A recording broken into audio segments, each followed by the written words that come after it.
Palavra da Verdade, com Hernandes Dias Lopes. Eu convido você para abrir sua Bíblia comigo, por favor, na carta do apóstolo Paulo aos Efésios, capítulo 5. Efésios, capítulo 5. E vamos ler um texto clássico da Bíblia sobre a questão da família. Efésios 5, versos 22 até o verso 31.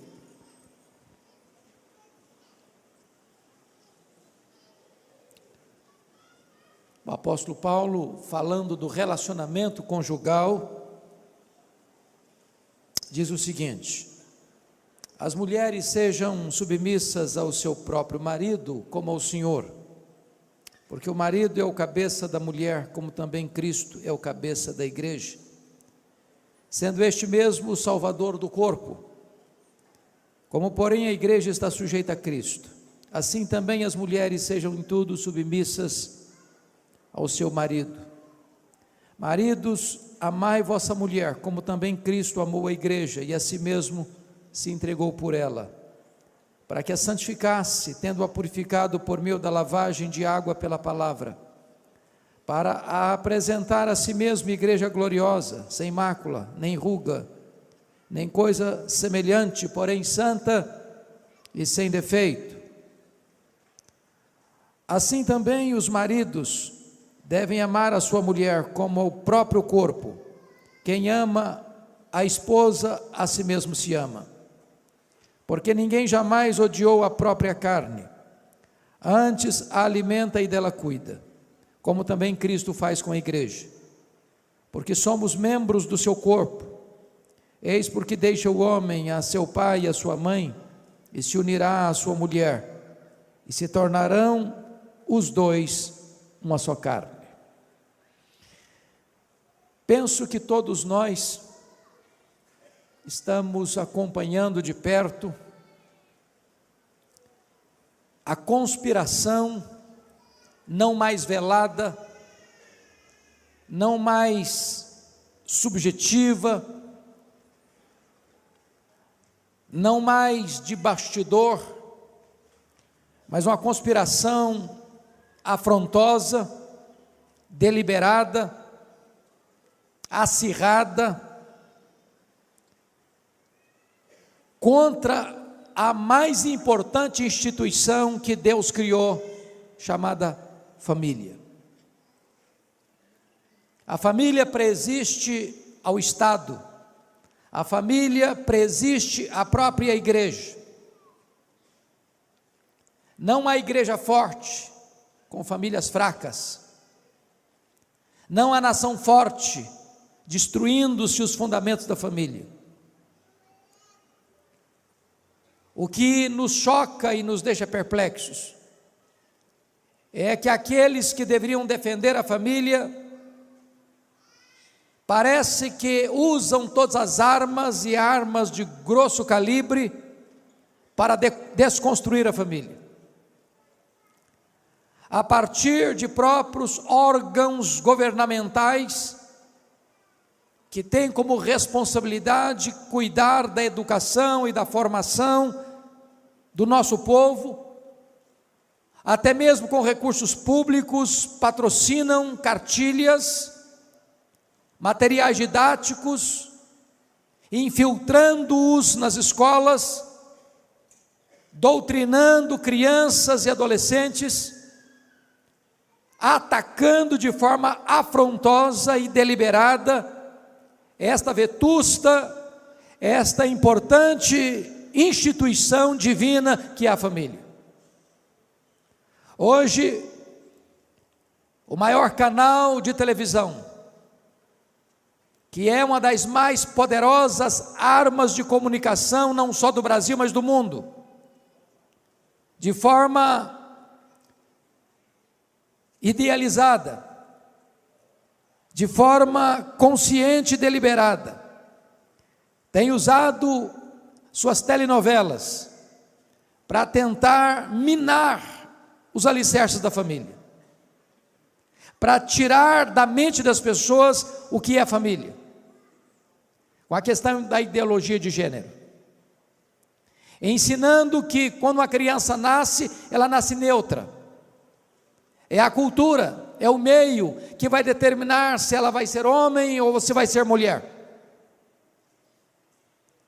Estamos assistindo uma tentativa gigantesca de se considerar normal a relação entre homem e homem e mulher, como se homem e homem, mulher e mulher pudesse constituir uma família e formar um casamento.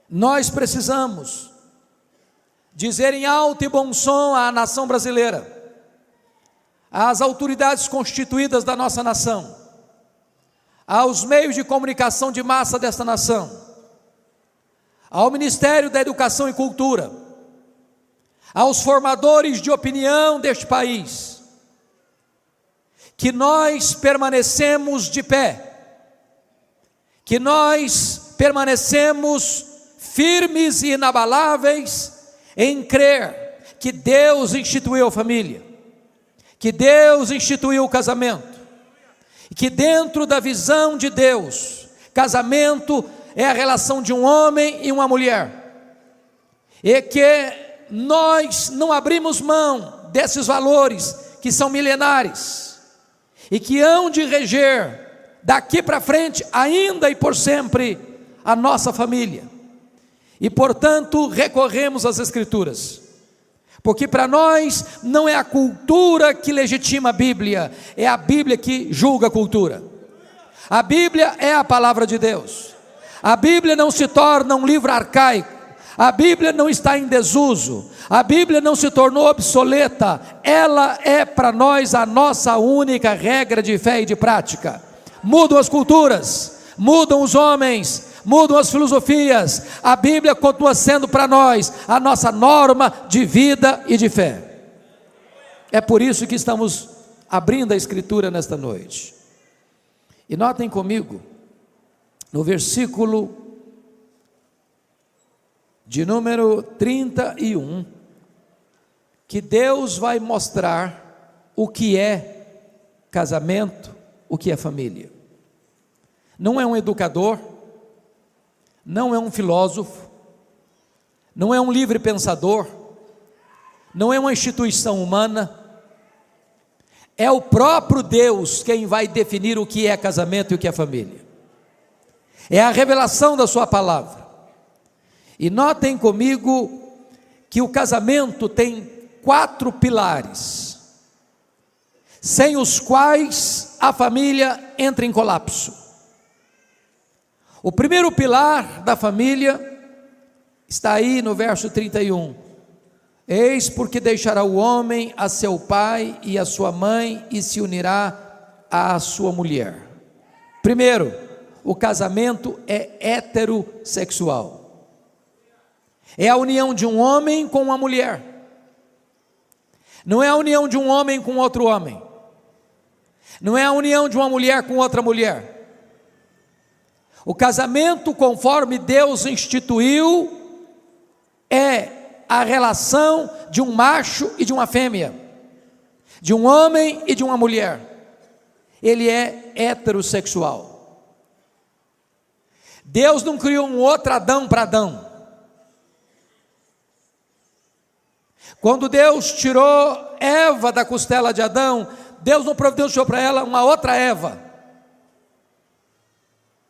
O que a cultura moderna chama de amor, a Bíblia chama de paixão infame, de um erro, de algo antinatural, que tem conspirado contra os valores morais da nossa sociedade, que ao longo dos milênios foi um fator de decadência das civilizações. O segundo pilar do casamento, está aí no versículo 31, é que além de heterossexual, o casamento é instituído por Deus, é monogâmico. Deixa o homem, seu pai, sua mãe, e se unirá à sua mulher, não às suas mulheres. De tal maneira que tanto a poligenia, um homem ter mais de uma mulher, como a poliandria, uma mulher ter mais de um homem está fora do parâmetro e do projeto de Deus. É claro que algumas pessoas de má fé ou com teologia ruim tentam defender a poligamia, inclusive nos arraiais chamados evangélicos. Quando alguém diz o seguinte: bom, mas nós vemos exemplos de homens de Deus no Velho Testamento que tiveram várias mulheres, e citam Abraão, e citam Jacó, e citam Davi, e citam Salomão, e afirmam que se esses homens foram homens de Deus e tiveram mais de uma mulher, hoje também nós poderíamos ser homens de Deus e termos mais de uma mulher. Mas essa é uma leitura errada da Bíblia. A leitura da Bíblia não é a leitura exemplarista, mas a leitura preceitual. E eu explico. Quando Deus instituiu o casamento, diz lá em Gênesis 2:24, texto repetido aqui em Efésios 5:31, Deus estabeleceu o casamento monogâmico. Por isso deixa o homem, seu pai, sua mãe, se unir à sua mulher. Mais tarde, quando Moisés estava trazendo a lei moral, que foi dada pelo próprio Deus, como regra e norma de vida para o seu povo, está escrito no 10º mandamento: não cobiçarás a mulher do teu próximo. Já naquela época havia uma cultura poligâmica no mundo, mas a palavra de Deus, na lei moral, referenda o princípio da criação, que o casamento é monogâmico e não poligâmico. Mais tarde, 1500 anos depois, quando os fariseus chegam para Jesus e perguntam: é lícito ao marido repudiar sua mulher por qualquer motivo? Jesus responde essa pergunta com outra pergunta, e pergunta assim: não tendes lido? Vocês não conhecem a Bíblia? Vamos voltar para as Escrituras? Não tendes lido que o Criador, desde o princípio, criou homem e mulher, e por isso disse: deixa o homem seu pai e sua mãe, se une a sua mulher, tornando-se os dois uma só carne, e o que Deus uniu, não o separe o homem? De tal maneira que tanto na criação, quanto na lei moral, quanto na aliança da graça, o casamento monogâmico é reafirmado. Esta é a leitura correta das Escrituras. Isso prevalece para sempre. Portanto, essa ideia de estar casado e ter um amante, estar casado e ter outro cônjuge, está frontalmente contrário ao ensino das Escrituras. Terceiro princípio, terceiro pilar: o casamento é monossomático. Deixa o homem, seu pai e sua mãe, se une à sua mulher, tornando-se os dois uma só carne. Ou seja, o rapaz e uma moça que vai para a cama no namoro, está pecando contra Deus. Isso é fornicação, está debaixo da ira divina. Deus não põe a sua bênção numa relação desta. Segundo, relação sexual fora do casamento é adultério, e a Bíblia diz que só aquele que quer se destruir comete tal loucura. Mas a Bíblia diz que a relação sexual entre marido e mulher é uma ordenança divina. Portanto, o sexo não é pecado. Deus criou o homem e criou a mulher, criou o macho e criou a fêmea, e instituiu o casamento para que esta bênção fosse usufruída de maneira santa, de maneira lícita, de maneira pura, porque a Bíblia diz: digno de honra entre todos é o matrimônio e o leito sem mácula. Mas o quarto pilar do casamento é que o casamento é indissolúvel. O que Deus uniu, não o separe o homem. E a palavra homem aí, na língua grega, está no neutro. É homem, é mulher, é marido, é esposa, é advogado, é juiz, é conselheiro. Nenhum ser humano tem competência de desfazer o que Deus fez.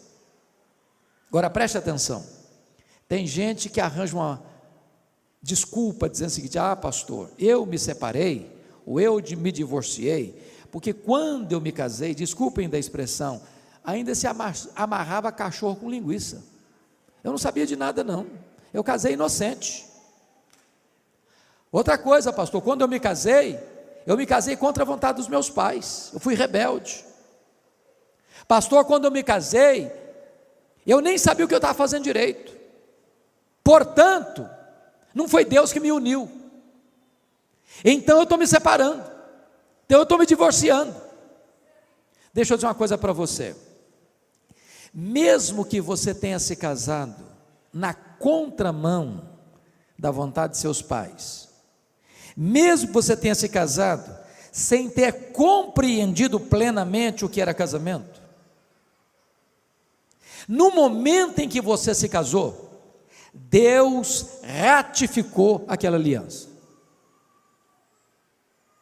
Vocês se lembram de Josué capítulo 9?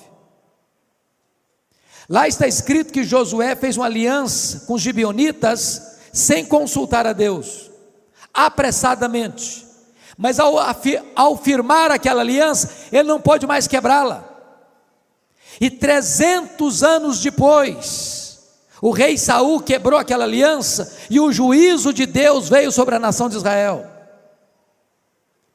Notem isso, hoje 50% dos casais que vão ao altar, jurando amor um ao outro, depois vão para as barras de um tribunal, com mágoas e dores, desfazendo esta relação através de um doloroso divórcio.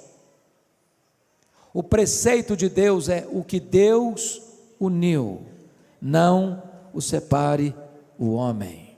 Deus instituiu o casamento, Deus não instituiu o divórcio. Deus permite o divórcio por causa da dureza do coração, mas o casamento é a ordenança dele, é a vontade dele. A saída para um casamento não é o divórcio, a saída é o perdão, é a restauração, é a cura, é o renovo, é a redescoberta do projeto de Deus. Talvez você argumente: ah, pastor, mas o meu amor acabou, ah, mas secou tudo, ah, mas perdeu completamente o brilho. Deixa eu dizer uma coisa para você: se o seu sentimento secou, o mesmo Deus que fez a vara seca de Arão florescer, pode fazer florescer o sentimento no seu coração. Se você argumenta que o amor morreu, eu posso lhe garantir que o mesmo Jesus que ressuscitou os mortos, pode ressuscitar o que está morto no seu coração. Se você argumenta que não tem mais nada, eu posso garantir a você que o Deus que chama a existência as coisas que não existem, pode trazer de volta o que já não tem mais aí, e restaurar o seu casamento. Deus é o Deus da restauração. Mas agora eu gostaria que você então pudesse acompanhar comigo, qual é o papel da esposa, qual é o papel do marido, para que este casamento que é instituído por Deus, seja um casamento feliz, porque Deus não instituiu o casamento para a nossa infelicidade, Deus instituiu o casamento para a nossa felicidade. Nós podemos transformar um jardim grinaldado de flores, num deserto, num espinheiro. Nós podemos adoecer o nosso casamento. Como é que você pode ter um casamento feliz? Então eu gostaria que você notasse comigo a orientação das Escrituras. O apóstolo Paulo começa com as mulheres, e algumas pessoas pensam e até afirmam isso de forma equivocada, que Paulo era machista. Isso não é verdade, não é verdade. Até porque quando Paulo escreveu esse texto, irmãos, em todas as culturas da época, a mulher era desprezada. A mulher era desprezada na cultura hebraica, era propriedade do pai quando solteira, e propriedade do marido quando casada. Para você ter uma ideia, a mulher não recebia herança na época. Naquela época que Paulo escreveu esse texto, o divórcio entre os hebreus era terrivelmente fácil. Havia um rabino chamado Hilel, que dizia que se a mulher queimasse a comida, o marido podia se divorciar dela. Se ela levantasse a voz um pouco, o marido podia divorciar dela. Pois bem, o cristianismo vem para restaurar o valor da mulher. O cristianismo vem para resgatar o verdadeiro sentido do casamento e da família. Se você olhar para a cultura grega, a mulher era mais desprezada ainda. Para você ter uma ideia, o maior orador grego, Demóstenes, disse que o homem tinha prostitutas para o prazer, concubinas para o sexo diário e esposa para os filhos legítimos. Era essa a cultura grega. Xenofonte disse que a mulher deve ver pouco, escutar pouco e perguntar o mínimo. Esse era o conceito dos gregos sobre a mulher. É o cristianismo que vem resgatar o papel da mulher nessa cultura que desprezava e humilhava a mulher. Se você vai para a cultura romana, era pior ainda. Sêneca dizia que as mulheres se casavam para o divórcio ou para se divorciar, e se divorciavam para casar. Agora, quando você olha a cultura pós-moderna, a mulher virou um objeto da sensualidade, virou apenas peça de propaganda. E é nesse contexto que eu chamo a sua atenção para o versículo 22. As mulheres sejam submissas a seu próprio marido, como ao Senhor. Primeira coisa, eu tenho plena certeza que esse assunto não é palatável, que não é, numa linguagem bem contemporânea nossa, politicamente correto. Por quê? Porque nenhuma palavra do cristianismo está mais desgastada, desfigurada e distorcida no cenário brasileiro e até evangélico do que a palavra submissão. Tem gente que sente urticária quando fala em submissão. Então eu gostaria de dizer para você o que não é submissão. Primeiro, quando a Bíblia diz que a mulher deve ser submissa ao seu marido, a Bíblia não está dizendo que submissão significa inferioridade. A mulher não é inferior ao homem em quesito nenhum. Primeiro, na criação. Aliás, diga-se de passagem, quando Deus foi criar o homem, Deus pôs a mão no barro. Quando Deus foi criar a mulher, Ele usou matéria-prima melhor. Tirou da costela do homem. Ambos têm o mesmo peso, o mesmo valor na presença de Deus. Deus criou o homem e Deus criou a mulher à sua imagem e à sua semelhança, de tal maneira que o homem não é mais semelhança de Deus que a mulher, nem a mulher é menos semelhança de Deus do que o homem.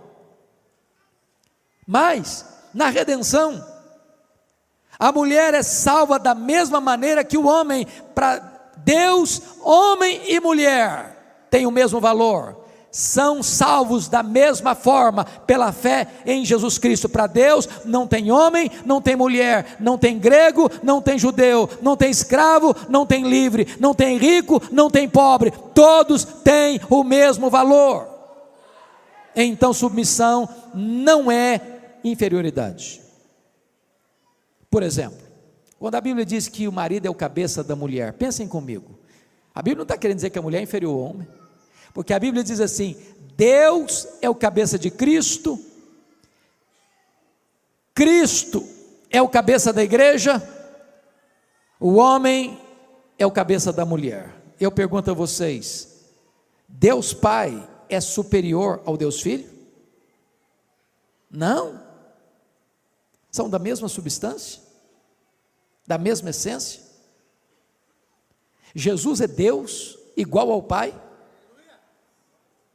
Deus de Deus, luz de luz, coigual, coeterno, consubstancial com o Pai. Logo, a metáfora de cabeça não significa que o homem está acima, que o homem é maior, que o homem é superior. É uma questão de funcionalidade dentro da família.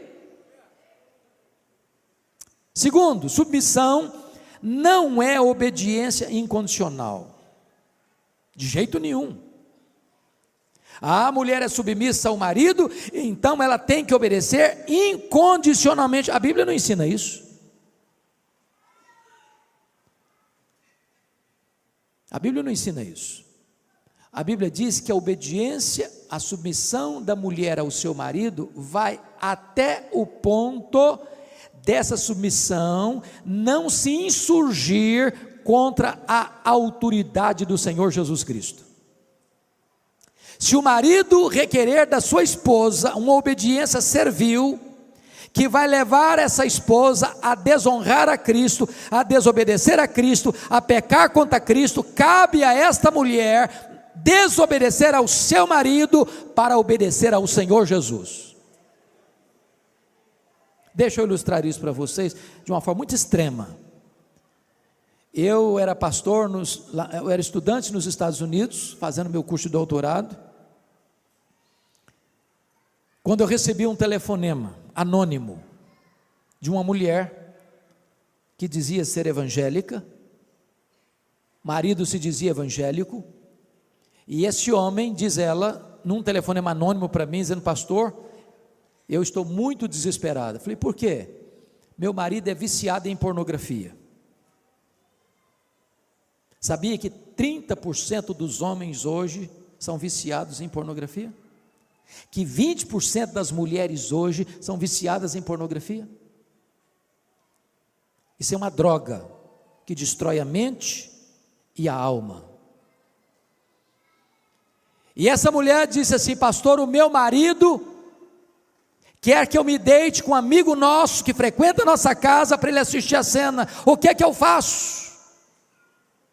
Ele é mais jovem e mais bonito que o meu marido, eu não aguento mais tanta pressão. Eu disse para ela assim: confronte seu marido, se ele não se arrepender, abandone seu marido.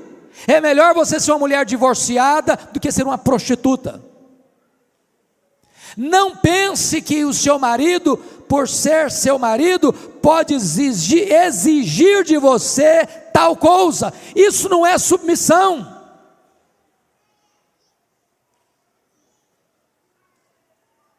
Portanto, a submissão da esposa ao marido não é uma submissão incondicional. O marido e a mulher estão debaixo de uma autoridade maior, a autoridade de Jesus Cristo. Se essas duas autoridades entrarem em choque, cabe a resposta dos apóstolos ao sinédrio: antes importa obedecer a Deus que aos homens. Terceiro lugar, irmãos. Terceiro lugar. Submissão não é submissão de gênero. Preste bem atenção nisso. Paulo diz: as mulheres sejam submissas não ao homem. Não está escrito isso aí. As mulheres sejam submissas ao seu marido. Não é que o sexo feminino é submisso ao sexo masculino. A Bíblia nunca ensinou isso. Não é de gênero a submissão, é numa relação familiar, porque Deus é Deus de ordem e não de caos. Uma família não pode ter duas cabeças, é preciso ter uma ordem, como dentro da própria Trindade tem uma ordem, o Pai é o cabeça de Cristo, também na família precisa ter uma ordem, e foi Deus quem constituiu o marido como cabeça. Portanto, a submissão não é a qualquer homem, é submissão ao marido, é a submissão dentro da instituição do casamento e da família. Pois bem, o que é então submissão? Primeiro, submissão é ter uma missão debaixo da missão do marido. Se o papel do marido é amar a sua mulher e dar a sua vida por ela, a missão da mulher é possibilitar ao marido a cumprir esse propósito, esse desiderato, essa missão. A mulher é submissa ao marido exatamente porque ela é serva de Deus. Em obediência à palavra de Deus, ela se submete ao seu marido. E eu vou lhe dizer algo maravilhoso: a submissão da mulher ao marido é a sua liberdade. Eu explico. Quando é que você é livre como cidadão brasileiro? É quando você obedece às leis ou quando você transgride as leis? Quando é que você é livre para dirigir o seu carro pelas estradas e pelas ruas da sua cidade? É quando você observa as leis do trânsito ou quando você quebra as leis do trânsito? Quando é que você tira um belo som de um piano? É quando você segue as letras e as normas e as notas ou quando você toca as teclas atabalhoadamente? Quando é que a igreja é livre? É quando ela peca e desobedece a Cristo ou quando ela anda dentro da vontade de Cristo, seguindo a sua palavra?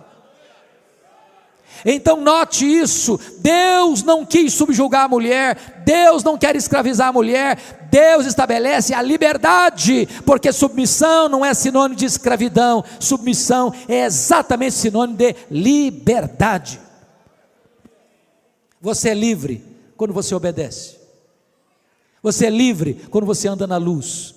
O mundo diz que liberdade é liberdade para se drogar, para ter sexo livre, para viver uma vida imoral. Isso não é liberdade, isso é libertinagem. O que é submissão? Submissão é a própria glória da mulher. Eu pergunto a você: qual é a glória da igreja? Qual é a glória da noiva? Quanto mais a igreja se deleita em Cristo, mais gloriosa ela é. Quanto mais a igreja honra Cristo, mais feliz ela é. Quanto mais a igreja obedece a Cristo, mais gloriosa e esplendorosa ela é. Então a submissão da mulher é a sua glória. Agora notem, a mulher não é submissa a um tirano, a um carrasco, a um ditador, a um homem cruel, a um homem insensível.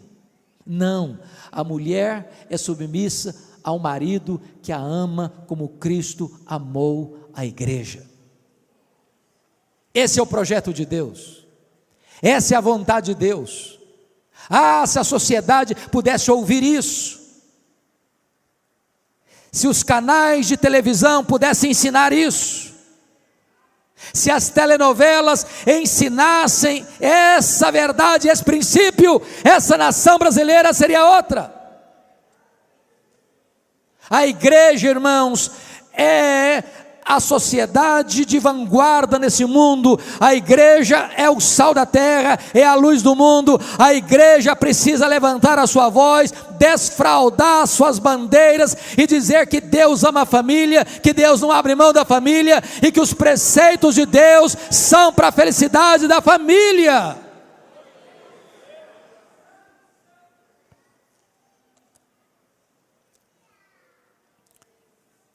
Então, se você, mulher, entende isso, você é uma mulher bem-aventurada. Sabe por quê? A Bíblia diz que a mulher sábia edifica a sua casa. Há muitas mulheres que não querem se colocar debaixo da autoridade de seu marido, disputam espaço, disputam comando. E eu, no segundo período, vou falar do outro lado da verdade bíblica,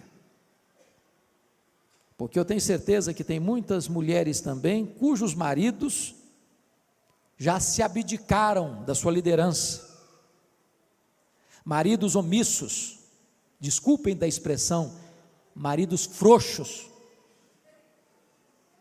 que não assumem o seu papel de líder da casa, de sacerdote do lar, não assume a responsabilidade de educar os filhos, de orar com os filhos, de orar com a esposa, de ser conselheiro, de ser intercessor, de ser amigo, de ser provedor, de ser uma bênção para a sua casa.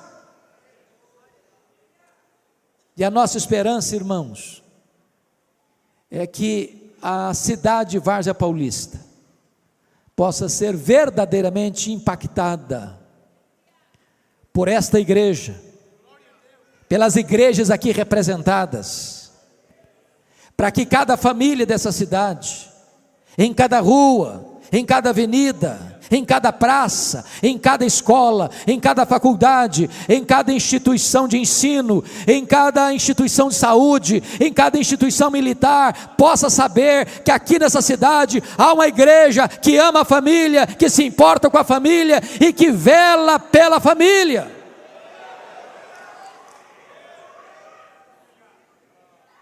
Todos nós, irmãos, povo de Deus, precisamos ser um modelo para essa sociedade. Um modelo. Quando o grande artista e humorista brasileiro Chico Anísio morreu, o que mais me impressionou é que a imprensa deu larga cobertura ao fato de que ele teve 7 casamentos, como se aquilo fosse uma grande vantagem para um homem ter 7 casamentos.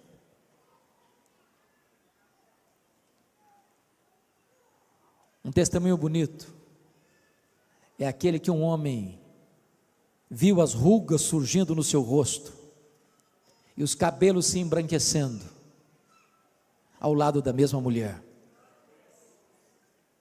com amor, com afeto, com ternura. Casamento não tem que ser seco, não tem que ser árido. Casamento tem que ser um casamento de amor, de comunhão, de alegria, em todas as fases da vida. E eu quero terminar esse primeiro período contando para vocês uma história que me marcou muito, muito mesmo. Porque tem muito casamento, inclusive dentro das nossas igrejas, que se mantém, mas estão secos, mas estão sem alegria, estão sem óleo, perdeu o romantismo, não tem mais elogio, não tem mais afeto, não tem mais doçura. E nós precisamos resgatar isso, porque não é apenas com os princípios que nós vamos impactar a sociedade, a cidade de Várzea Paulista, é sobretudo com o exemplo. A cidade precisa olhar para nós e dizer o seguinte: veja como esse casal vive, veja como eles andam, veja como eles tratam um ao outro, vejam como eles cuidam dos seus filhos, vejam como eles andam de mãos dadas, vejam como eles se amam. É isso que vai impactar, é isso que vai mexer com as pessoas, é perceber que é possível você envelhecer junto, amando a mesma pessoa, que é possível você caminhar junto, superando crises, que é possível você superar dificuldades pelo perdão, que é possível você se levantar e ser restaurado por Deus e retomar a sua caminhada conjugal, mesmo depois de um revés, que você pode tapar a porta dos fundos e dizer não para o divórcio e sim para o casamento. E a história que eu ouvi foi esta: havia um senhor de mais de 80 anos, que todo sábado passava na floricultura do seu bairro, para comprar uma flor, para levar para sua esposa. Mas nos últimos meses, ele já não levava uma flor, ele levava o melhor buquê de rosas que ele podia comprar, sábado após sábado. Até que um dia o dono da floricultura, muito curioso, disse: rapaz, você me impressiona, você é um homem de mais de 80 anos, ainda investe no seu casamento, a sua mulher deve ser a mulher mais feliz desse mundo, me responda, qual é a reação dela quando ela recebe todo sábado esse buquê de rosas? E ele respondeu: ela não reage de forma nenhuma, ela não faz nada, não esboça nenhum sorriso, nem me diz muito obrigado. Como assim? Como assim? Você leva flor para ela todo sábado, e ela não reage, e ela não faz nada, e ela não se alegra, e ela não dá um abraço, ela não dá um beijo, ela não esboça um sorriso, ela não diz nem muito obrigado? E ele respondeu: não. Mas como? Ele disse: a minha mulher tem Alzheimer, ela não sabe mais quem eu sou, ela não sabe que eu sou o marido dela. E o homem, mais perplexo, mais chocado ainda, disse: mas se ela não sabe quem é você, por que é que você leva flor para ela todo sábado? E ele respondeu: ela não sabe quem eu sou, mas eu sei muito bem quem ela é. Eu sei muito bem quem ela é. Este é o amor.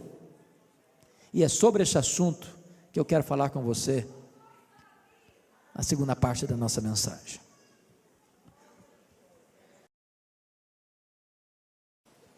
Retomando então, irmãos, ao texto de Efésios, podemos afirmar com total clareza que nenhuma mulher tem dificuldade de submeter a um homem que a ama como Cristo amou a igreja.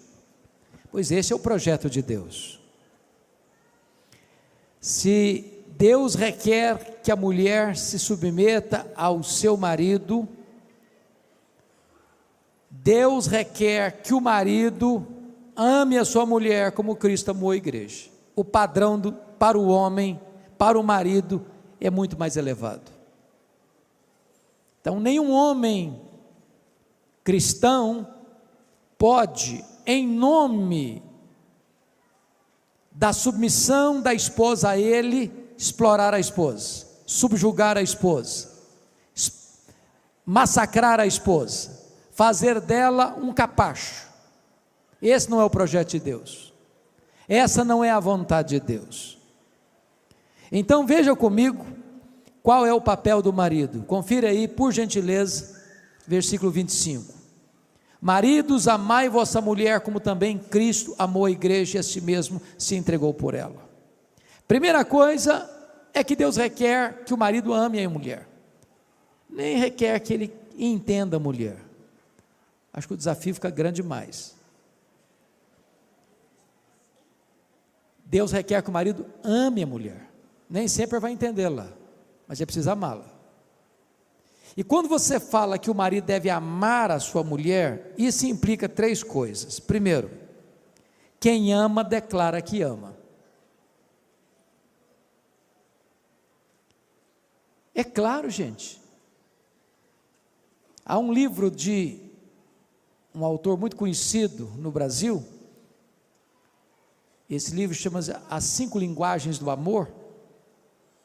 E ele disse que a palavra amor é uma palavra que hoje não tem consenso no seu entendimento. Porque para algumas pessoas, amor é ouvir essa declaração: eu te amo. Qual foi a última vez que você falou para sua mulher: eu te amo? Eu sei que foi hoje, não foi? Para outras pessoas, amor é serviço. Se você não ajuda a sua mulher a lavar a louça da janta, você não ama nada, porque a linguagem que ela entende por amor é serviço. Eu sei que você daqui tive marido que ajuda, claro, né? Não tem nenhum marido machista aqui. Para a terceira pessoa, amor é tempo de qualidade. Se você não está perto, se você não fica junto, se você não agenda para ficar perto, você não ama, porque a pessoa entende que amor é isso. Para a quarta pessoa, amor é contato físico. Se você não abraça, não beija, não está junto, você não ama, porque a linguagem que a pessoa entende de amor é isso. Para a quinta pessoa, amor é cartão de crédito. Se você é um marido pão duro, munheca, mão de vaca, você não ama coisa nenhuma. É claro que vocês são maridos generosos, né? Que compram um presentinho de vez em quando, sem ser dia de aniversário, aniversário de casamento, aniversário da sogra, vocês gostam de comprar um presentinho de vez em quando, não é isso? Quem ama, declara que ama. Se a gente não cultivar esse hábito, perde-se essa prática. Tem constrangimento depois.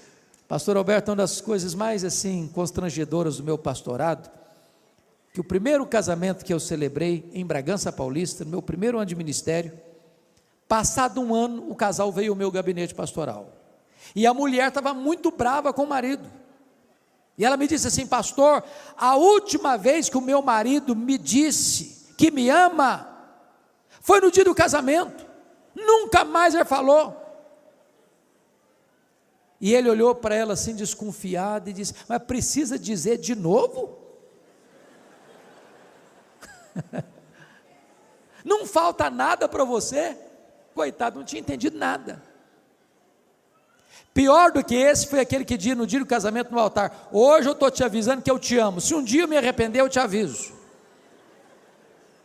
Quem ama, declara que ama. Segundo, quem ama, tem tempo para a pessoa amada. Meus irmãos, eu sei que todos nós temos agenda muito complicada, mas deixa eu dizer uma coisa para você: sua mulher, seus filhos precisam ter prioridade na sua agenda. Deixa eu lhes dar um exemplo hoje. Eu quase fui indelicado com meu querido colega, estava vindo para a igreja, o telefone tocou. Se fosse outra pessoa, não teria atendido. E o senhor percebeu que eu interrompi a sua fala comigo, pedi licença e atendi. Por que eu atendi? Porque era minha esposa. E eu tenho um princípio: eu posso estar na reunião mais importante da vida, o telefone tocou, eu olhei, é minha esposa, é meu filho, é minha filha, é minha nora, eu atendo na hora. Na hora. Se tiver uma necessidade, eu peço licença e saio na hora. Porque muito obstante você tenha tantos compromissos, a sua família precisa saber que você tem acesso à sua agenda a qualquer dia, qualquer hora, em qualquer lugar, e tem prioridade. Quem ama tem tempo para a pessoa amada. Deixa eu lhes contar um fato, me permitam, da minha experiência. Eu fui para Vitória em 1985 para ser pastor. No ano seguinte, eu era solteiro. No ano seguinte, nós recebíamos lá a Assembleia Geral da nossa denominação.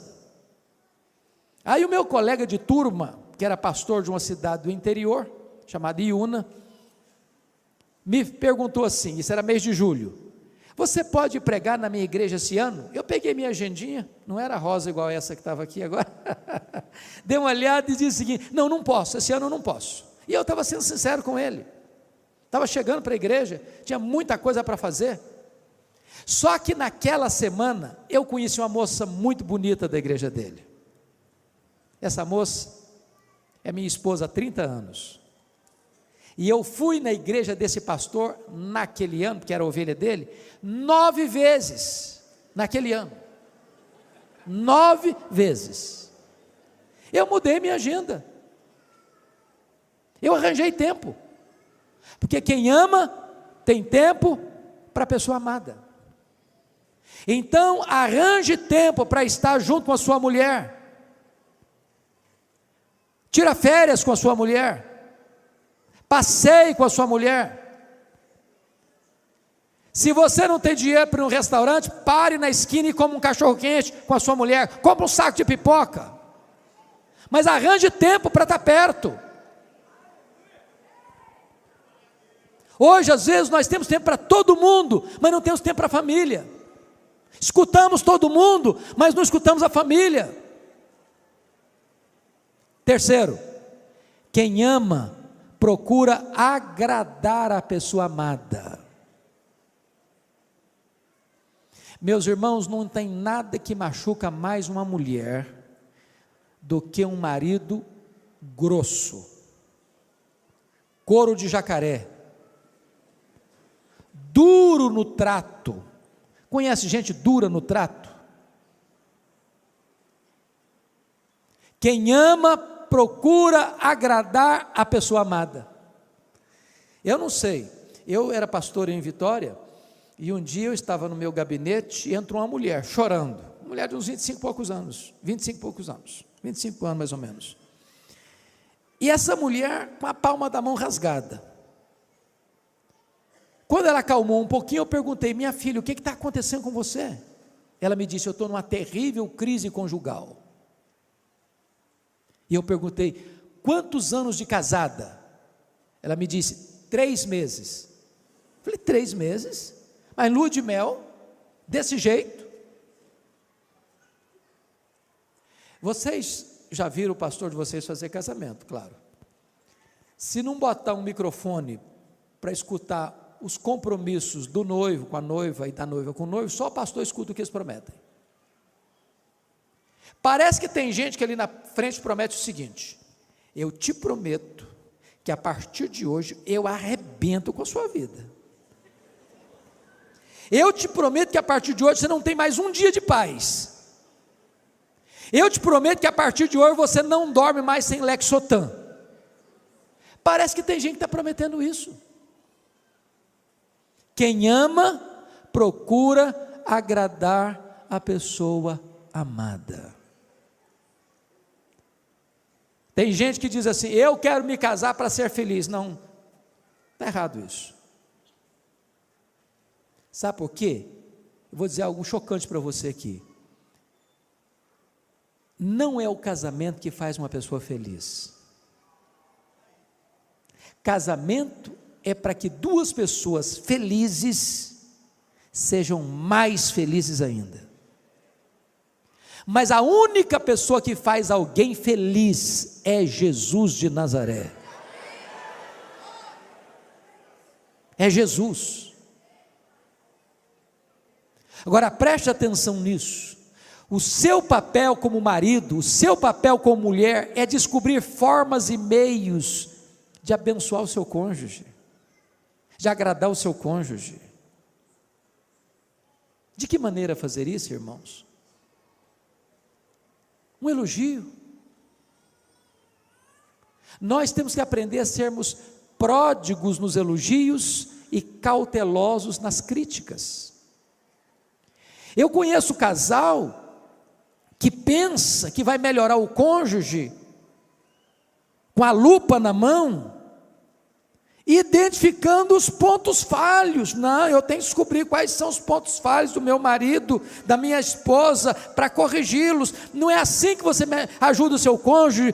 Aliás, você deve identificar quais são os pontos fortes e enaltecê-los. Um elogio sincero vale mais do que 1000 críticas. Você pega mais mosca com a gota de mel que com barril de fel. Quem ama, procura agradar a pessoa amada. Agora, quando o marido ama a sua mulher, como é que ele expressa isso? Vamos olhar nas Escrituras. Primeiro, o marido deve cuidar da vida espiritual da esposa. Olha comigo, por gentileza, versículo 25 a 27. Maridos, amai vossa mulher como também Cristo amou a igreja, a si mesmo se entregou por ela. Então, primeiro é um amor sacrificial. Você não pode fazer igual Isaac. Sabe o que Isaac fez? Quando ele chegou lá naquela terra e viu que a mulher dele era muito bonita, falou: esses caras vão me matar por causa da minha mulher. Aí botou a mulher dele como escudo. Não, não é minha mulher, não é minha irmã. Foi covarde, foi frouxo. A partir daquele momento, leia bem a sua Bíblia, você vai ver que Rebeca não conversa mais com Isaac tete a tete, ela escuta o marido por trás da porta. Acabou o diálogo, acabou a confiança. Que marido é esse que não assume que é meu marido em público? Que marido é esse que me coloca para protegê-lo como escudo, em vez dele abrir o peito e diz: não, eu estou aqui é para proteger a minha mulher, eu estou pronto a morrer por ela.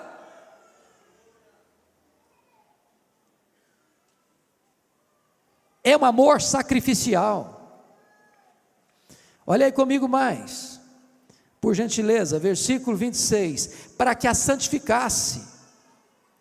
Veja que o amor do marido santifica a mulher. De que maneira, irmãos? De que maneira que o amor do marido santifica a mulher? Pensa comigo nessa cena. Marido não elogia a esposa, O marido não é carinhoso com a esposa, o marido não é romântico com a esposa, o marido nunca faz um afago na esposa, o marido trata a esposa de qualquer jeito, casca grossa, duro no trato, não é afetuoso, não é carinhoso, não é cavalheiro, não é amável, não cobre a esposa de cuidado.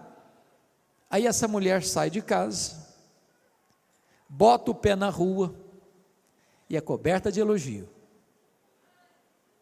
Coberta de elogio. O que é que essa mulher está? Fragilizada, carente afetivamente, tornou-se o quê? Vulnerável. Vulnerável. Porque ela em casa não é amada, porque ela não é elogiada, porque ela não recebe afeto, porque ela não recebe carinho, porque o marido não é romântico. Agora imagina outra cena, essa mulher, ela é valorizada pelo marido, ela é querida pelo marido, o marido a valoriza, o marido a elogia, o marido é carinhoso, o marido é romântico, o marido é cavalheiro, o marido é cuidadoso. Quando ela sair à rua e alguém vir querer trazer sedução para cima dela, sai para lá, cara, sei quem eu sou amada, eu sou querida, eu tenho valor, eu sou valorizada, eu não estou nem aí com esse tipo de elogio barato seu. O amor do marido protege a mulher e santifica a mulher. Olha mais, veja comigo, por gentileza, versículo 28 diz: assim também os maridos devem amar a sua mulher como ao seu próprio corpo. Então deixa eu só dizer uma coisa para você aqui. Eu não sou daqueles, e nem você com certeza, que acha que só a sua família tem valor, porque tem gente que só vê virtude na sua família e só vê defeito nas outras famílias, não é verdade? Tem outras pessoas que é o contrário, só vê virtude na vida dos outros, só vê defeito na sua. É o chamado mito da grama mais verde, que é do outro é sempre melhor. Qual o nosso papel? É o papel lá do marido de Provérbios 31. O que é que ele responde? Há muitas mulheres virtuosas, mas tu a todas sobrepuja. Deixa eu dizer uma coisa para você. Se você ficar achando que a mulher do seu vizinho é mais virtuosa do que a sua mulher, você já está num caminho escorregadio. Se você espichar o pescoço e ficar olhando por cima do muro, achando que você merece alguém melhor, você já está encrencado.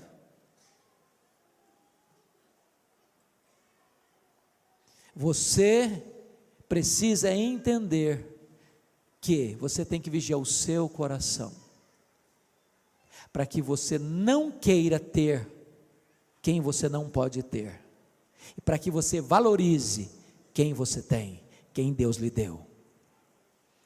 Segundo ponto que eu quero chamar a sua atenção, é que o marido não cuida apenas da vida espiritual da sua mulher, o marido deve também cuidar da vida emocional da sua mulher. Olha comigo os versos 28 e 29 então.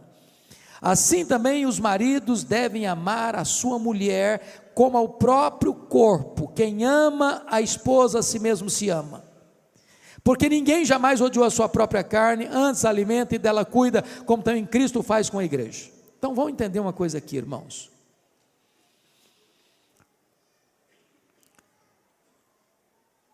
Quando um marido trata mal a esposa, ele está tratando mal a si mesmo.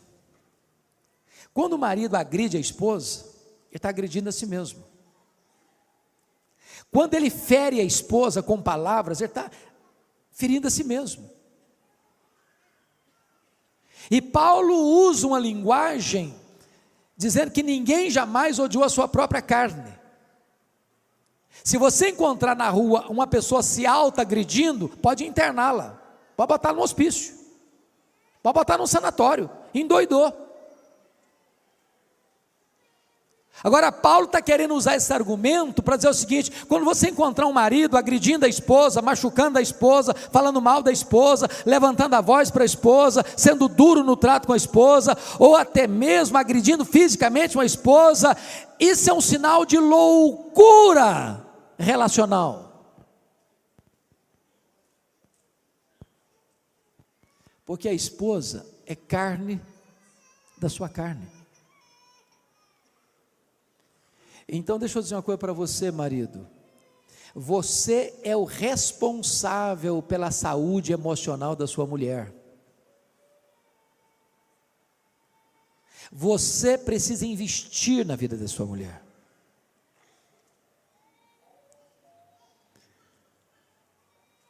A sua mulher tem determinadas carências na área emocional que ninguém mais pode suprir a não ser você. E preste atenção que isso é altamente espiritual. Sabe por quê? 1 de Pedro 3,7 diz assim: se você não viver a vida comum do lar, tratando a sua esposa como o vaso mais frágil, as suas orações, marido, são interrompidas. Você pode levantar a mão para o céu e dar glória a Deus na igreja, se lá em casa você deita o braço na sua mulher, as suas orações na igreja não valeram nada. O que Deus está dizendo é que você não pode ter um relacionamento correto com Deus, se você não está tendo um relacionamento correto com a sua mulher.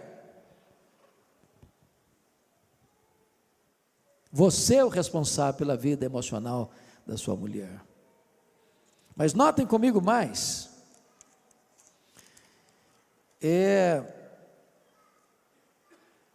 o marido não apenas cuida da vida emocional da sua mulher, elogiando-a, acariciando-a, porque é um termo muito interessante aqui, que eu chamo a sua atenção agora, ele cuida também da vida física da sua mulher.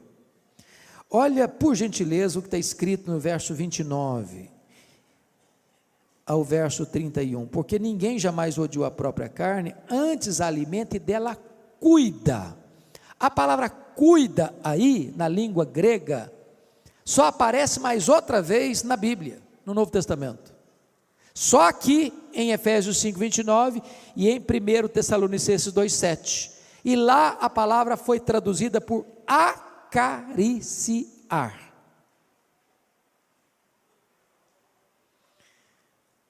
Não é que só a mulher que gosta de carinho e de afago, não, o homem gosta também, não só gosta, precisa,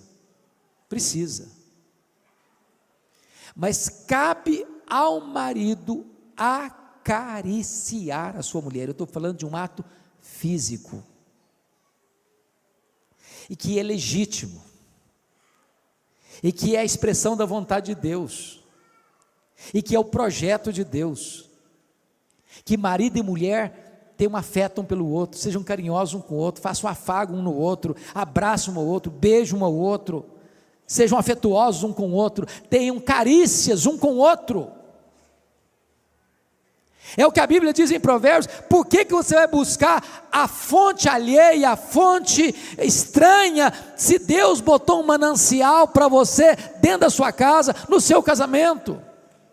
Para que você vai buscar prazer lá fora, se Deus deu para você essa fonte de prazer? Então usufrua o que Deus deu para vocês. Deixa eu dizer uma coisa aqui bem aberta para vocês. Ter sexo fora do casamento, antes do casamento, é pecado. Ter sexo fora do casamento é pecado. Mas não ter sexo no casamento também é pecado. É ordem de Deus: não vos priveis um ao outro. E eu estou dizendo para vocês algo extremamente espiritual. Sabe por que é extremamente espiritual? Porque se marido e mulher negligenciar essa área física do relacionamento, entra na jogada um personagem terrível chamado de Satanás. que vai tentar marido e mulher por causa da incontinência. Irmãos, isso não é opinião de homens, isso é a palavra de Deus, isso é o ensino da Escritura, isso é Deus blindando o casamento para que não haja brecha para o inimigo entrar. Agora é claro, irmãos, é claro, Marabel Morgan, se vocês um dia, mulheres, acharem esse livro numa livraria, comprem A Mulher Total, de Marabel Morgan. E Marabel Morgan disse que o sexo para a mulher começa no café da manhã. Sabe o que significa isso? Se o marido for grosso com a mulher desde o amanhecer do dia, de noite vai ter pedra no colchão.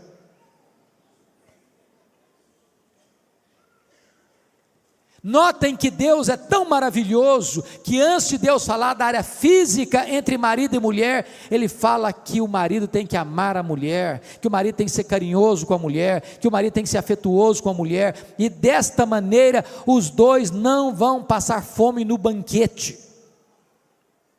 Irmãos, eu estou sendo claro com vocês? Ou preciso botar a legenda? Esse é o projeto de Deus. Essa é a vontade de Deus. Preste bem atenção nisso. Ninguém aqui tem um casamento tão bom que não possa ser melhorado. Ninguém aqui tem um casamento tão ruim que não possa ser restaurado. Quem sabe Deus, pela sua graça, nos ajude a investir um pouco mais no nosso casamento. Sabe o que me deixa perplexo, pastor Alberto? É que o índice de divórcio no meio evangélico é quase o mesmo fora da igreja.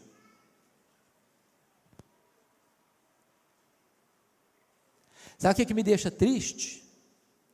É que às vezes o marido crente e a mulher crente têm agido quase da mesma maneira daqueles que não conhecem a Deus.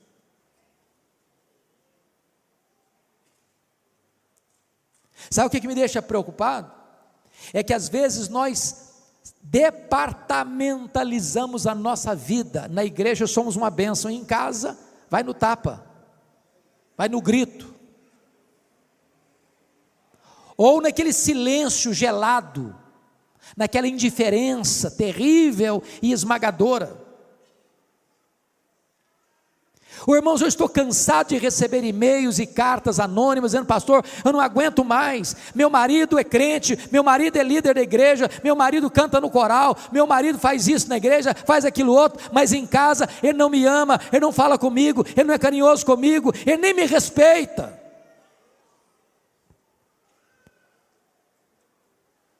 Então, em nome de Jesus, queridos, nós precisamos orar para Deus trazer um reavivamento no nosso casamento e na nossa família. A família precisa ser o alvo do nosso afeto, da nossa atenção máxima, do nosso carinho maior, do nosso maior investimento. Nós não poderemos ter reavivamento na igreja se a nossa casa está em crise, porque o que é a nossa igreja, senão a somatória das nossas famílias? Mas deixa eu concluir, dando uma palavrinha rápida, no capítulo 6, versos de 1 a 4, por favor, dê uma olhadinha aí. Filhos, obedecei a vossos pais no Senhor, pois isto é justo. Honra teu pai e tua mãe, que é o primeiro mandamento com promessa, para que te vá bem e sejas de longa vida sobre a terra. Verso 4, e vós pais, não provoqueis vossos filhos a ira, mas criai-os na disciplina e na admoestação do Senhor. Presta atenção, que no verso 1, a palavra pais, é pai e mãe. Filho tem que obedecer pai e mãe. Filho tem que honrar pai e mãe. Mas no verso 4, e vós pais, não provoqueis vossos filhos a ira, mas criai-os na disciplina e na admoestação do Senhor. Pais aí não é pai e mãe mais, A palavra grega aí é pais, maridos, pais, homens. Sabem por quê? Porque diante de Deus, o responsável pela formação espiritual dos filhos é do marido. Marido, não terceirize essa gloriosa missão. Não transfira para sua mulher a educação cristã dos seus filhos. Deus colocou você como responsável. Você é o sacerdote do seu lar. Agora notem vocês que numa época em que o pai, na cultura romana, em que o pai tinha total poder e autoridade sobre os filhos, o que o apóstolo Paulo orienta é cautela, critério e cuidado, dizendo assim: pais, não provoqueis vossos filhos a ira. De que maneira você pai que está aqui hoje, pode provocar seu filho a ira? Primeiro, você provoca seu filho a ira quando você fala uma coisa e vive outra. Quando você diz: meu filho, você tem que ser verdadeiro, você tem que ser honesto. Aí o telefone toca. Aí você diz: fala que eu não estou não. E o filho fica em dúvida: mas que negócio é esse? Meu pai disse que tem que ser verdadeiro, tem que ser honesto, e manda eu mentir?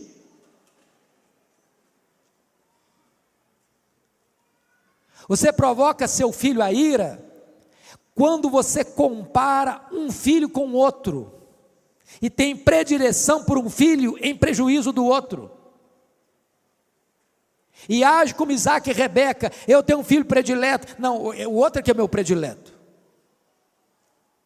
Você provoca um filho a ira quando você requer dos filhos o mesmo desempenho, quando você só pode requerer o mesmo empenho. E eu explico.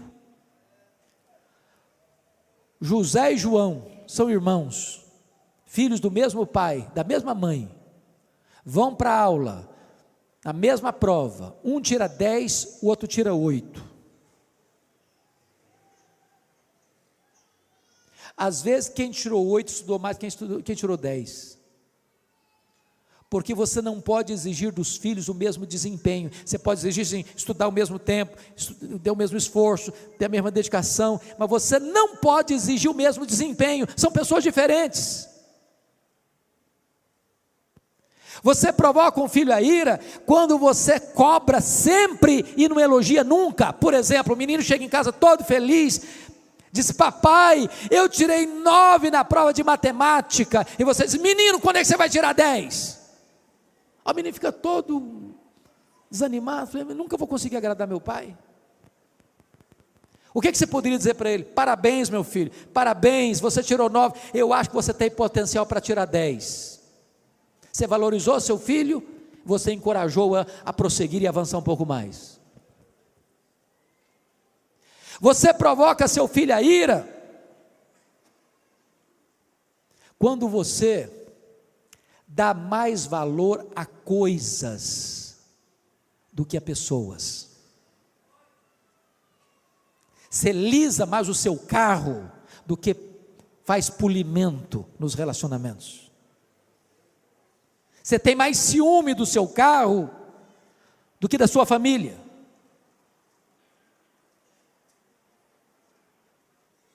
Você provoca seu filho a ira quando você grita com ele em vez de dialogar com ele, conversar com ele.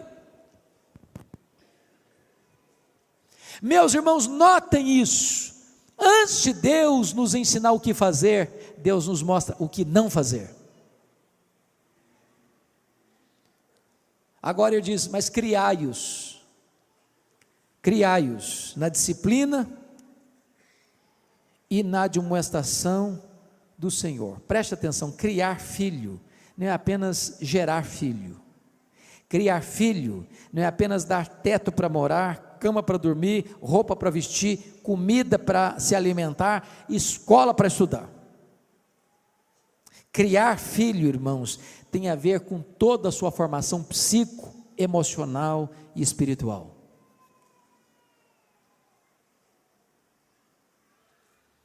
Nós estamos vivendo uma geração muito complicada. Tem muitos pais que terceirizam os filhos para outros cuidarem, para outros educarem. E eu quero crer em nome de Jesus que aqui não tem nenhum pai nem uma mãe que entregue seus filhos à babá eletrônica.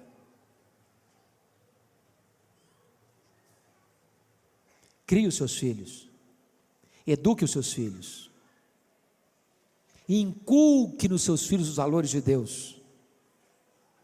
Gaste tempo com seus filhos, senta com eles, conta o que Deus fez na sua vida, quão maravilhoso é Deus, conte para eles, isso é educá-los, mas mais, na disciplina e na admoestação do Senhor. Hoje nós vivemos numa geração que o Estado está interferindo na família. Eu acho tão curioso isso. Um pai e uma mãe não podem dar um tapa num filho mais, mas matar pode, abortar pode. Já perceberam a incoerência? Pai e mãe não pode disciplinar, mas se quiser entrar e tirar lá do sacrário do ventre materno, esquartejar, envenenar e arrancar de lá, aí pode. Agora deixa eu dizer uma coisa para você, todo filho precisa de limites, de disciplina. Tem que ter horário para chegar, tem que ter horário para sair, tem que saber aonde vai, tem que saber com quem vai, tem que saber o que vai fazer, tem que saber a hora que vai voltar. Filho precisa de limites. Eu não sei quantos de vocês na década de 80 assistiram o filme ou leram o livro Eu, Cristiane F., 13 anos, drogada, prostituída. A mãe, criada numa família muito rigorosa, nos limites, na disciplina, ela pensou, o dia que eu crescer, o dia que eu for mãe, a minha filha não terá limites, eu vou deixar ela livre. Essa é a pregação da sociedade de hoje, é isso que está nas telenovelas, é isso que a televisão está ensinando todo dia, é isso que a cultura moderna está dizendo, os filhos é quem faz as suas escolhas, você não interfere em nada. A Bíblia diz exatamente o contrário, a Bíblia diz que você põe limites, filhos precisam de limites. Sabe o que aconteceu? Essa mulher teve uma filha, não pôs limites, deixou ela livre. Com 13 anos, a menina estava drogada, a menina estava prostituída, a menina estava destruída, e ela chorando disse, pensando que estava dando liberdade à minha filha, eu destruí a minha filha. Deixa eu dizer uma coisa para você pai e você mãe, nem sempre nossos filhos vão gostar de receber um não, nem sempre. Eu não sei se os filhos de vocês são como os meus, mas eu cheguei às vezes a falar não para o filho, ele ficou emburrado comigo, fechou a cara, trancou-se no quarto, e começou a chorar. Deixa eu dizer uma coisa para você, choro não mata filho, choro não mata filho, mas não colocar limites, mata filho, destrói filho. Deixa eu dizer outra coisa para vocês, pai e mãe têm que ter coragem de interferir no namoro dos filhos. Preste bem atenção nisso. Pai e mãe têm que ter coragem de interferir no namoro dos filhos. O que é que eu quero dizer com isso? A menininha começou a namorar, o rapazinho começou a namorar, não conversa com mais ninguém, não tem mais relacionamento com ninguém na igreja, se isolou do mundo. Chega em casa, se tranca no quarto, quando você vai olhar, atender o telefone, está com a cara cheia de lágrima.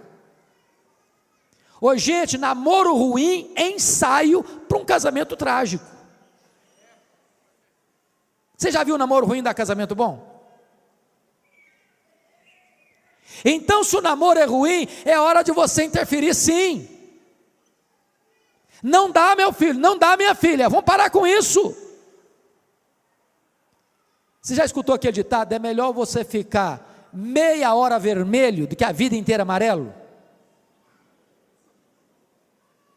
Depois os seus filhos vão agradecer a você. Tem que ter coragem, disciplina. Tem hora que a única linguagem que os nossos filhos vão entender é a linguagem da disciplina. Não pode, não vai, não fica. Não é agradável dizer isso não, irmãos. Você está pensando que é fácil? Mais fácil, não faz, vai, não tem problema não, chega a qualquer hora, não sei para onde vai, tudo bem. Não, tudo bem não, os filhos precisam de limites. Deixa eu dizer outra coisa para vocês. Mas agora meu filho tem 18 anos, agora faz o que quiser. Está debaixo do seu teto? Está debaixo do seu teto? Quem manda lá é você, varão. Quem manda lá é você. Não tem desse negócio que fez 18 anos agora, manda e faz o que quer, não. Filho precisa honrar pai e mãe. Eu nunca vi um filho que honra pai e mãe sendo mal sucedido na vida porque honrou pai e mãe. Nunca vi. Mas vejo todo dia jovens morrendo cedo, jovens entrando em quadrilhas de crime, de drogas e de tudo enquanto é coisa ruim, porque não honra pai e mãe, porque não escuta pai e mãe, porque não obedece pai e mãe. Em nome de Jesus, é hora de nós assumirmos o nosso posto e disciplinar, por limites. Mas a Bíblia diz mais: criai-os na admoestação. A palavra admoestação tem a ver agora com conversa, com confronto verbal. Porque às vezes, meus irmãos, sabe o que acontece dentro da família? Quando não está bem, um fica para cá, outro fica para lá. Há um silêncio, o medo da conversa, o medo do confronto, o medo do enfrentamento. Eu não estou falando de brigar não, irmãos, não estou falando de gritar não. A autoridade não é falar alto, a autoridade não é dar murro na mesa. Eu gosto muito de uma frase de Erich Fromm, quando ele disse o seguinte: há dois tipos de autoridade, a autoridade imposta e a autoridade adquirida. A autoridade imposta é quando você grita: aqui quem manda sou eu. Quando você precisa gritar para falar isso, é porque já perdeu a autoridade. Você não precisa gritar, você pode falar baixinho, mas sabe o que fala mais? É o seu exemplo, é a sua coerência. Converse, confronte. Mas ao conversar com seu filho, confrontar o seu filho, confronte com a Bíblia aberta, confronte com o coração quebrantado, confronte com lágrimas nos olhos, confronte para passar para o seu filho o seguinte: meu filho, eu estou falando isso para você porque eu te amo, porque eu quero o melhor para a sua vida, porque eu me interesso por você, porque seria muito mais fácil eu deixar para lá, seria muito mais cômodo. Às vezes é mais fácil a omissão do silêncio e da covardia do que o desconforto do confronto. Mas chame, converse, alerta, não desista, não abra mão, não entregue seus filhos, não jogue a toalha. É isso que a Bíblia me ensina. Mas eu termino. Está escrito assim: na disciplina e na admoestação do Senhor. Do Senhor. Sabe o que significa isso? Você precisa dar aos seus filhos educação cristã. Quando eu olho hoje, irmãos, o cenário brasileiro e até na igreja, o que é que um pai e uma mãe hoje quer dos filhos? Via de regra, nós temos até uma expressão: fulano de tal está muito bem de vida, está muito bem sucedido na vida. O que está querendo dizer com isso? Estudando uma boa escola? Fez a prova do Enem, tirou nota máxima?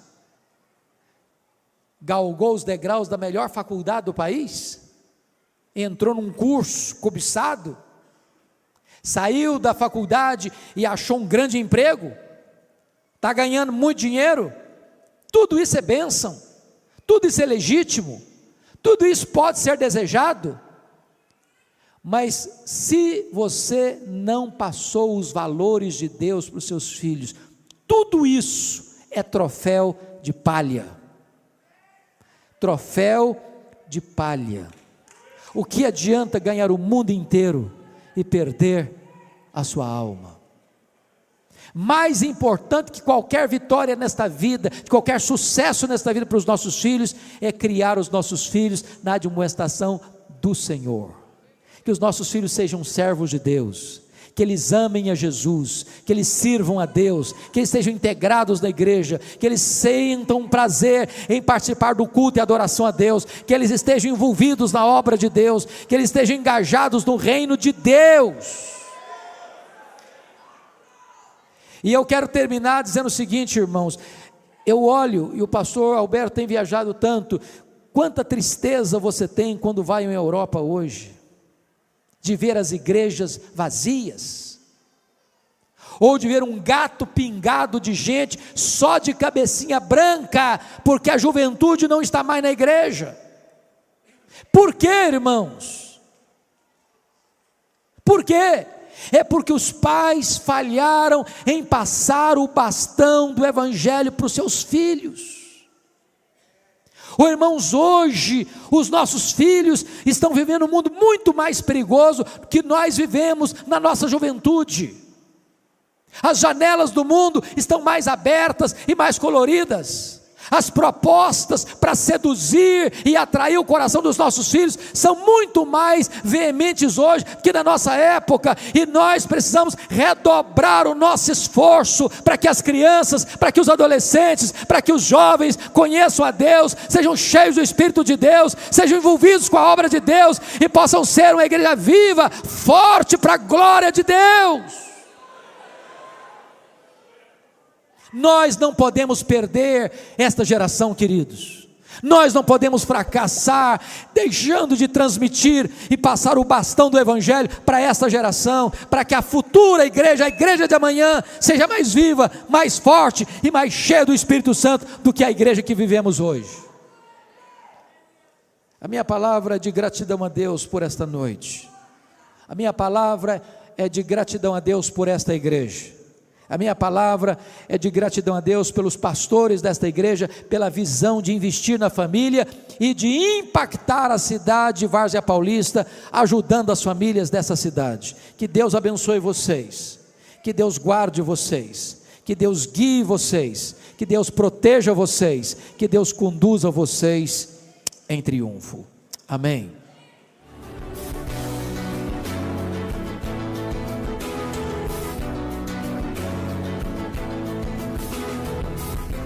Palavra da Verdade, com Hernandes Dias Lopes.